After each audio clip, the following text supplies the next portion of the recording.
Alright, I think this is actually a good enough place to cut back in. Specifically because this is really a bit of a tedious encounter. And, you know, there's this part, there's the dogs below here, there's just a bunch of fucking hollows here. And if you're paying attention, oh yeah, and there's also, like, the dogs in the water that can take forever to fight. So it can really be a pain in the ass if you don't happen to notice that these things here don't really have any sort of railing. And that you can actually just skip the entire butcher everything encounter. It's a really nice touch, and I'm sure that more than a few people like didn't notice that.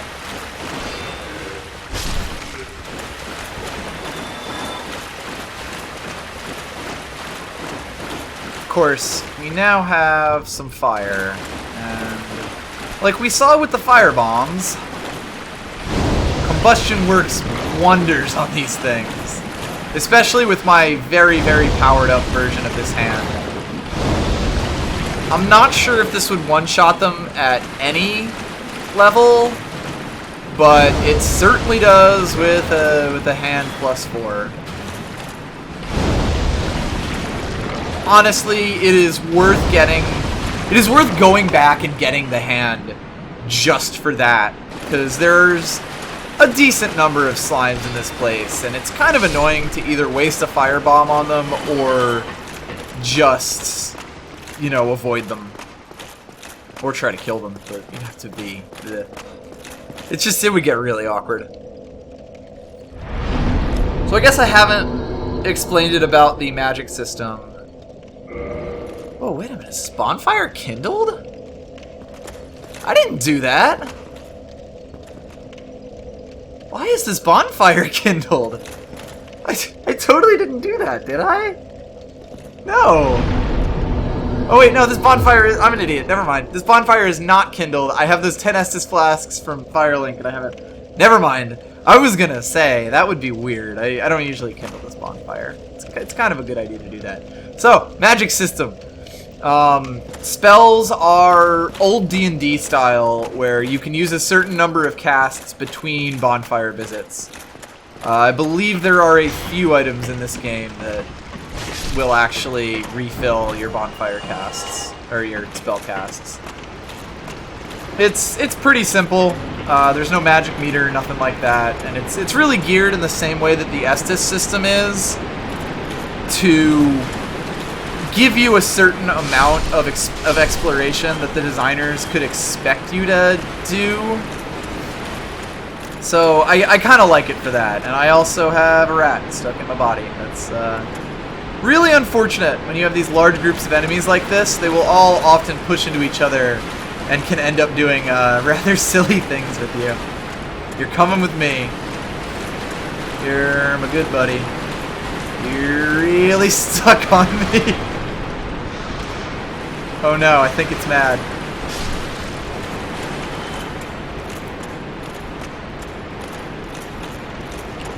Get over here. I like that the camera does a little shake when you do a plunging attack like that. So again, there's everything, a lot of things in the game just get so much weight added to them by the way that things react to them. Not sure if that sentence made sense. Anyway, forward! We surprisingly get two options, even though this one falls off rather quickly, unless you're feeling daring. That is indeed a hole. And it would be good to be careful of it. Of course, your eyes are immediately drawn to the item over here, so it's very, very easy to miss that. Another example of item placement meant to distract you from other things in the area. Also another surprise fog door that is not actually. And, oh. Hello there. Oh dear. We remember this from last time, except now he's giving it to rats. Hello. Luckily, if you don't aggro the rats, it's really not that bad. Wow, this dude's got some poise! That guy could have two-shot me. if I had not already two-shot him.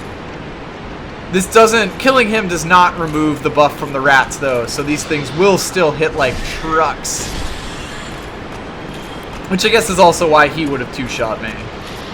That makes more sense. I'm just surprised that he had the poise. I wonder if that thing ups poise. Ah! I'm gonna give that a solid maybe. Over this way, we get an overlook on a large area and a very well-placed item that tells you, even if you don't notice the fog door that's down that way, that yes, you will actually be going down here. You sort of immediately get that promise from the game designers. Of course, if we explore around more and, you know, we're paying attention from last time, we won't be that surprised about these boxes and these rats. Kind of funny though, these boxes are empty. You know, they don't want to over-surprise the player here. We get our first large Titanite shard for coming out here, so we will finally be able to up our bastard sword to +6 next time we happen to find Andre. Of course, seeing no immediate way to get down there, the only way to progress is another trap, I believe. Am I wrong about that? I could have sworn there's a rat in here. Huh. Well, fool me twice, game. And you end up in another series of corridors, including one... Hello. I don't know if this rat fits in that hole.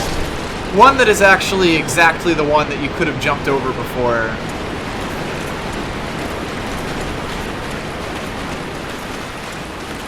And another bit of bait and switch. There's a lot of stuff around here, like this slime. And other things of that nature to kind of get you in the mood for looking forward. And perhaps not noticing. Especially if you turn this corner and see that item over there, you may not notice the open hole right over here. And in fact, I'm not going to try to brave a jump up a hill, up a slope. So we are going to take... Oops, thought that was my shield. The other route. Hello.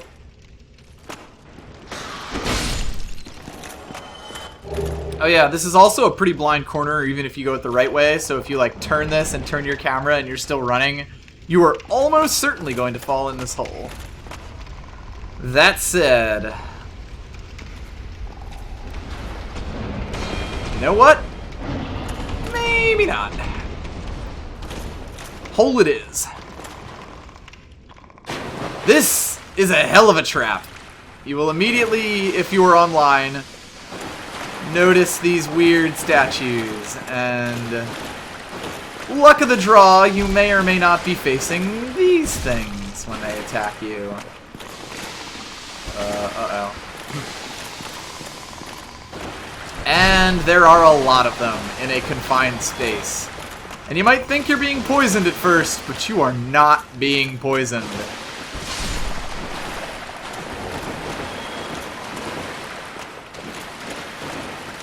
These enemies will very immediately teach you to stay the fuck away.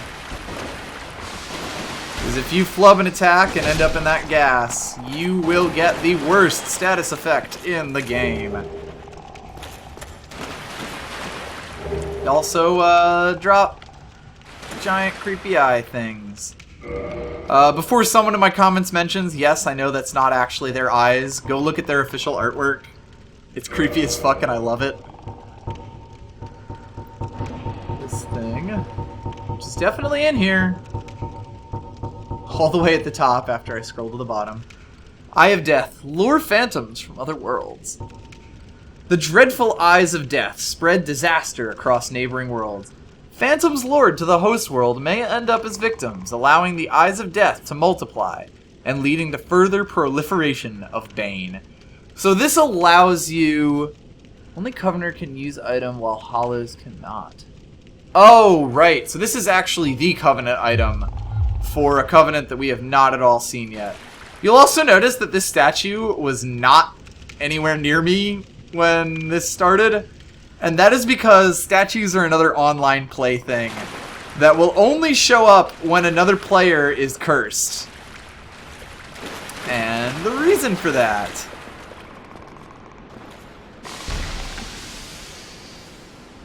it's a little harder to get cursed than I thought. Yeah, you know, like if you... boy, is my curse just not... would you look at that? You can block curse! I had no idea. Like my shield was mitigating damage on curse, huh? So, you're cursed. While cursed, your HP is halved. Lifting the curse requires a purging stone or the aid of the healer in New Londo. Curse is a real bitch of a status. You'll notice that our humanity icon is gone. We are super hollowed, and our HP is capped at half. We can't use humanities in this state, at least I don't believe so. Can we use this? We'll just not do anything. So you can't accrue humanities or return to human in this state. Slow rolling? Oops.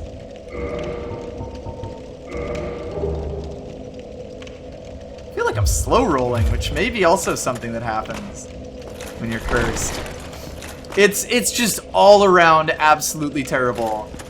And the way this used to work is that the only way to get curse, like the only accessible way to get curse removed in the early game, before they started giving purge stones to a bunch of merchants, was to go to New Londo Ruins, an area that you might not even have found yet, and talk to the curse, and talk to the merchant, who is like way fucking deep in those things. It's cool as hell, and also a kick in the groin. And I'm really, honestly, this is one of those things that they put in the game later that I'm really happy for, you know, even for the hardcore crew, because, like, if I hadn't known that I was going to do that, bleh, it would have sucked. Let's, while we're over here, just, you know, I have a bunch of liquid humanity in the, or in my thing, but there's no good way back to the in my bloodstain, but there's no good way back to the bonfire from there, so just so that we can keep up appearances, I am gonna unhollow. Curse will automatically kill you, half your health, and make it so you can't become human anymore. And it will do that until you cure curse. There's no wearing off like poison or anything like that. It is a ridiculously punishing stat thing. And there are interviews about curse that talk about how they intended the player to, like, get the curse and have to suddenly go on a whole different journey to actually cure their curse. Neat little thing here, rats hold humanity, which has disturbing implications.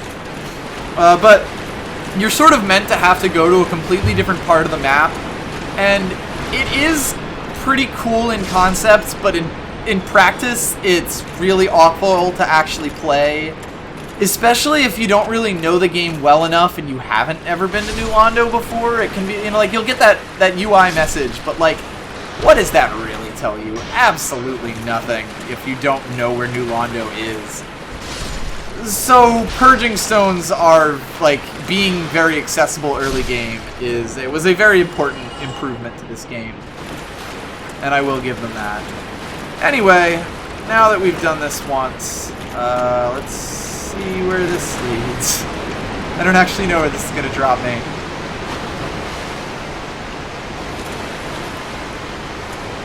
Not 100% sure where I am, in fact. I have got to be careful.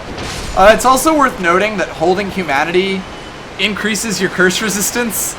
So if you don't Oh man, am I all the way over here? Huh. Holding humanity increases your curse resistance, so if you don't have that, you can actually end up in a really awkward situation. God, wow, this is so much further than I thought it would be. I'm actually a little bit turned around because I almost never fall down that hole. But you might argue I am very turned around. Okay, this is hole here. Right, okay, I am like at the very end of this area, huh? It's very low on health. How did that happen?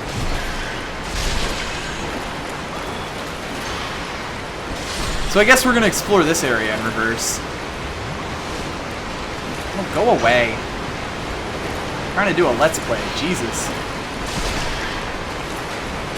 God, I keep forgetting those things are 2 hits. Alright, so you're really supposed to go through this whole curse area from the opposite direction. And in fact, it is very much set up this way. Alright, so you will notice that now that I don't have the humanity, I am being a lot more careful about this. It's also worth noting that these guys do not have any attacks other than their curse spray, and they are very easy to stagger out of their gas. So try to keep that in mind when fighting against them. There we go. Our bloodstain's down there, I believe. Woo! They can jump though, so watch out for that. Boy, I'm doing this like the maximally dangerous way. Oh dear. This might actually be a really tough thing to get up. Especially if I've aggroed like 5 of them. They do rear back like that and completely mess up their own hitboxes. You do always have to be very, very careful when you are fighting these things. As, I mean, I died there on purpose, but like you saw how fast the things can get out of hand if you are not being very careful with these things. Most players will treat them as the most dangerous enemies in the game because, well, them killing you means a lot more than a regular enemy killing you. Like, I'm not even going to make a beeline for my souls here. I am going to let these guys run out after me.